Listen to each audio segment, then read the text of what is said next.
हरे कृष्ण।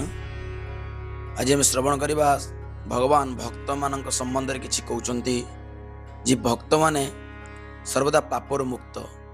श्रीमद् भगवत गीता तृतीय अध्याय कर्मयोग श्लोक संख्या 13 रे भगवान अर्जुन को कहते यज्ञ शिष्ट आसीन संत मुच्यते सर्वकेल विषय भोजन्ते ते त्वघं पापा जे पचन्ते आत्म कारणात्।